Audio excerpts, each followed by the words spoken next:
ایک دردناک حادثہ سننے والوں کی آنکھوں کو نم کر دے، مگر جن کی آنکھوں میں احساس کے موتی جگمگانے چاہیے وہ تو اندھے ہیں۔ وہ شخص میرا ہمسایہ تھا، بے حد غریب اور حالات کا مارا، پیشے کے اعتبار سے کلی کرنے والا تھا۔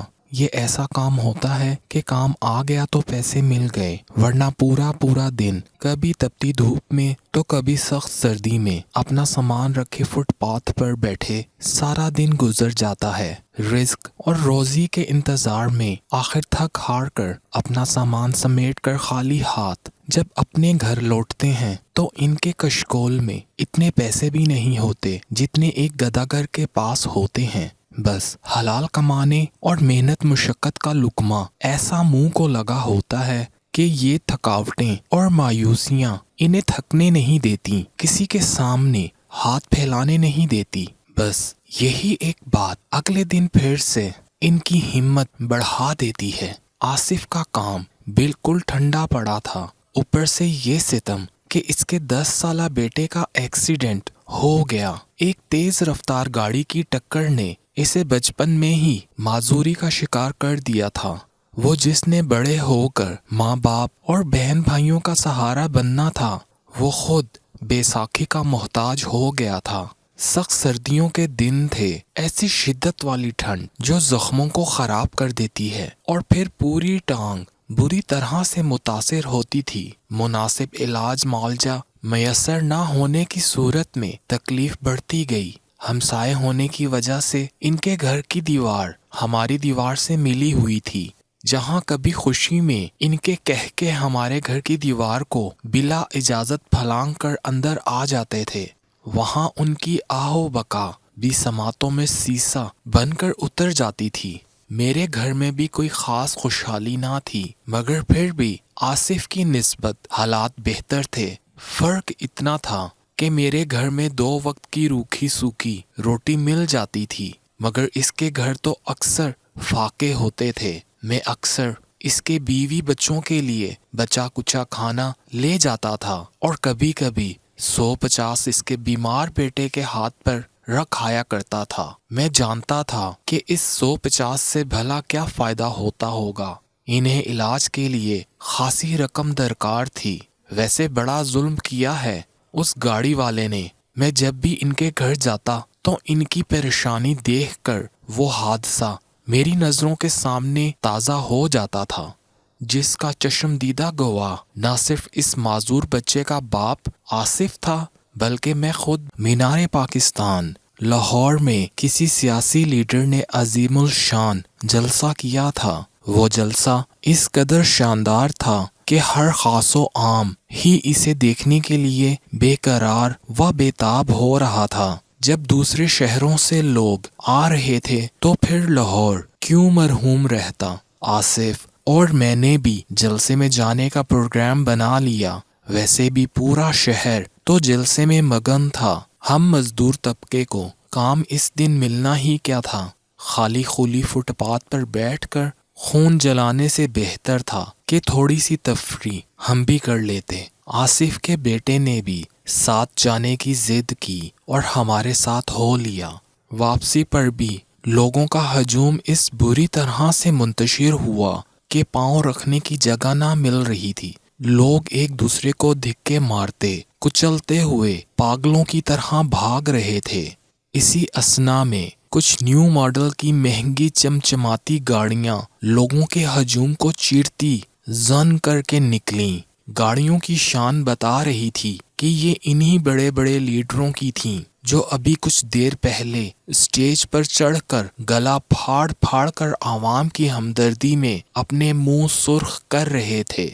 اپنے لیے تیزی سے راستہ بناتی، ہارن پہ ہارن بجاتی یہ گاڑیاں سڑکوں کو روندتے ہوئے گزری تو اس میں بیٹھے بنا بھی نابینا ہو گئے اور یہی نہ دیکھ پائے کہ ایک 10 سالہ بچہ ان کی گاڑی سے ٹکرا کر اپنی ٹانگ تڑوا بیٹھا ہے۔ ایک لمحے کے لیے بھی نہ گاڑی رکی اور نہ ہی کسی نے یہ دیکھنے کی ضرورت محسوس کی کہ کسی پر قیامت ٹوٹ پڑی ہے۔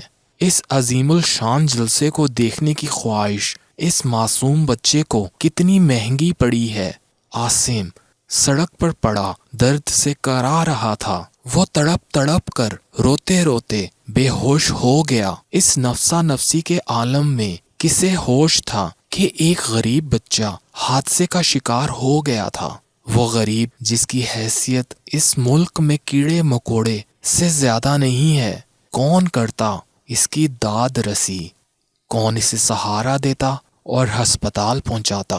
اپنی مدد آپ کے تحت میں اور کچھ مزدور طبقے کے لوگ جو ہمارے دوست تھے عاصم کو لے کر ہسپتال بھاگے، تو وہاں جا کر پتا چلا کہ اس کی ٹانگ ٹوٹ گئی ہے۔ غریب اور نادر کا دکھ اللہ کے سوا کوئی نہیں جان سکتا۔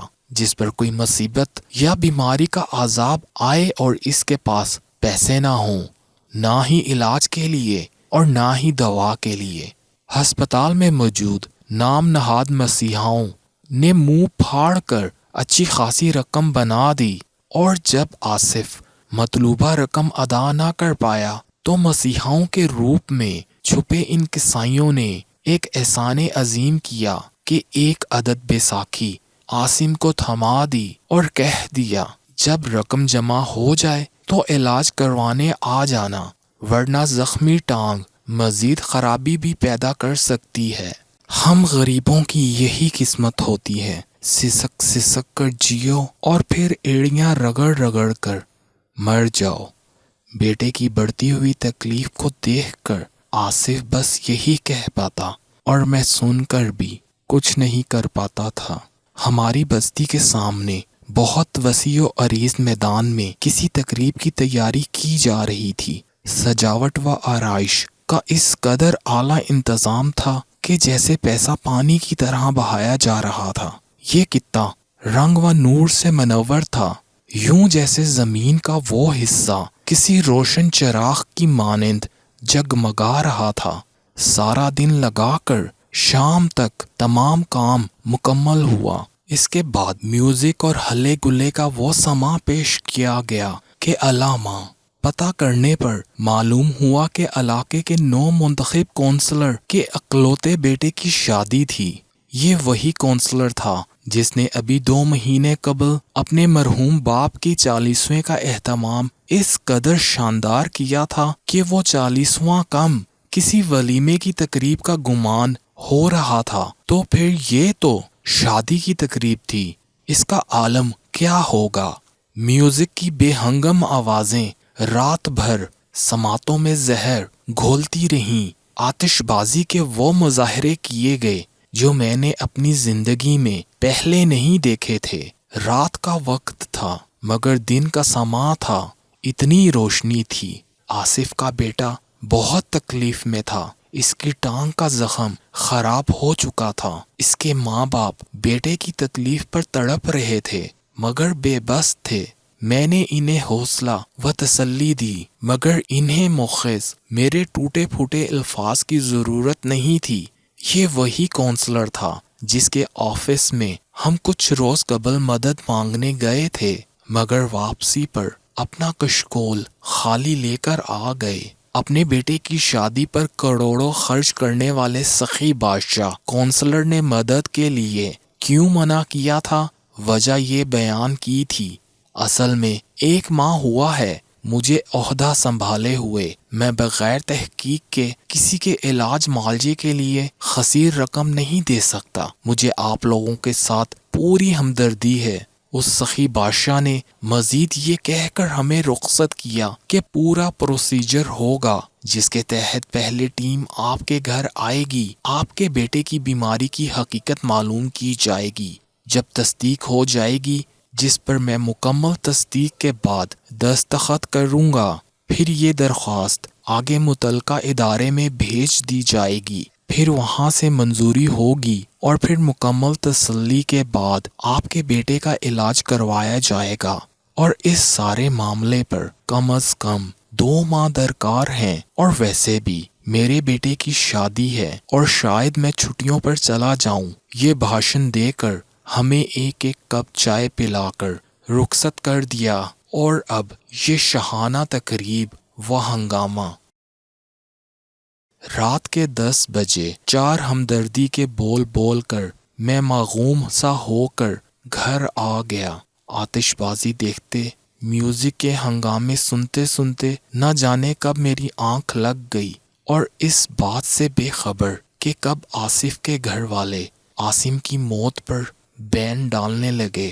مجھے جب خبر ہوئی تو فجر کا وقت ہو چکا تھا، میوزک کا شور ختم ہو چکا تھا، اور رات کے گہرے سناٹے میں آہو بکا نے کس انہونی کا اشارہ دے کر مجھے جھنجھوڑ ڈالا۔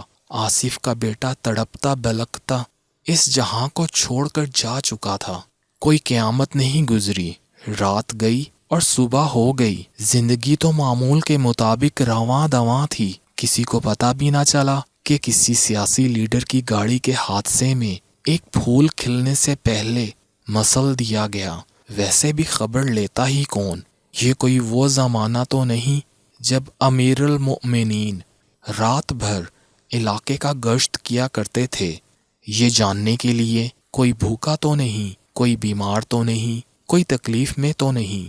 اس دور میں تو ایسے حکمران مسلط ہیں جن کے نہ کان ہیں نہ آنکھیں، اندھے بہرے، ہر احساس سے عاری۔ اگر احساس ہے تو صرف اپنے بینک اکاؤنٹ بھرنے کا، اپنی تجوریاں بھرنے کا۔ ذرا سی تکلیف پر باہر کے ملک علاج کے لیے چلے جاتے ہیں۔ ان کی اولادیں شہزادوں اور شہزادیوں کی طرح پلتے ہیں۔ انہیں کیا خبر کہ کسی غریب کا بچہ مر گیا ہے؟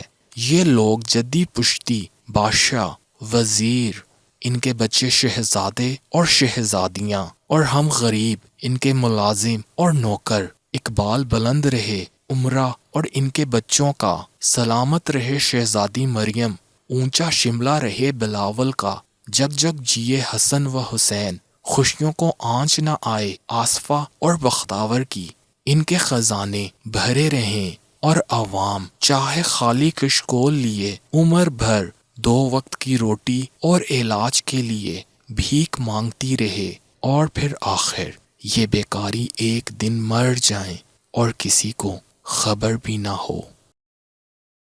کہانی سننے کا بہت بہت شکریہ۔ ہماری کوشش ہوتی ہے آج کل کی اس مصروف زندگی میں جن کے پاس کتابیں اور ناول پڑھنے کا ٹائم نہیں ہے، اور وہ پھر بھی کہانیاں سننے اور ہسٹری کے بارے میں انفارمیشن لینا چاہتے ہیں، تو یہ چینل آپ کے لیے ہے۔ ابھی چینل کو سبسکرائب کریں اور بیل کا آئیکن دبا دیں۔ اپنا بہت سا خیال رکھیں اور ہمیں اپنی دعا میں یاد رکھیں۔ دوبارہ ملیں گے ایک بالکل نئی اور منفرد کہانی کے ساتھ۔